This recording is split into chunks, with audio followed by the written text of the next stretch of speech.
I've been one of the most vocal members of the Republican Party about the events on January 6th, leading up to it, the rhetoric, and thereafter. Our lives, were threatened. In my case, someone threatened to shoot me on social media in the days leading up to January 6th. And I admitted that I sent my kids home early because I was worried about the violence that could transpire from the events that day.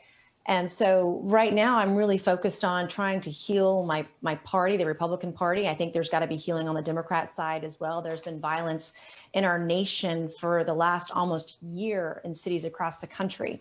And now we have, I consider this being a part of the Jerry Springer show right now, all the drama surrounding this week, and we're not doing the work of the people right now. So when you said on January the 13th, and as you say, you sort of led the pack there, I hold him accountable for the events that transpired. Mitch McConnell actually came out at that stage and said the mob was fed lies, they were provoked by the president. What is your message then to others in your party, to the senators in particular, who refuse to see any culpability with the president's actions? Well, before we can do anything, is we have to take responsibility. And I've been a very strong voice to that end. We need to recognize that there's a problem in this country with the rhetoric, and it's on the fringes of both parties right now. This was a harrowing day for our country. But the future of the Republican Party really isn't about one person. This is about the American people. Millions of Americans feel like their voices are not being heard. They feel like their votes aren't being counted. We have millions of people out of work because of COVID-19. We have millions of school children who aren't back in school. We have millions of people who are in desperate need of a vaccination. Sure.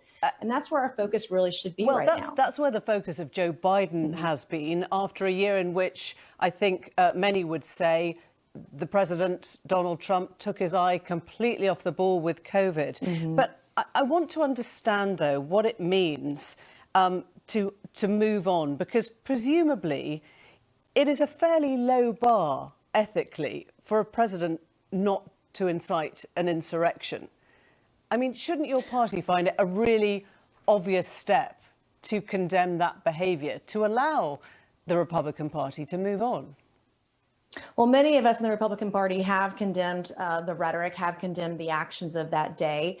It'll be ultimately up to the American people, because President Trump is not going to be convicted on impeachment. One of the issues with the impeachment trial, just before you get to the American people, sorry to interrupt, why won't he be convicted on that question of impeachment? We just heard there from a Democratic congressman saying the whole point of impeachment is not to punish for an offence. Right. It is to hold someone to account so they cannot repeat that kind of behaviour. Why wouldn't your party want to step up and do that?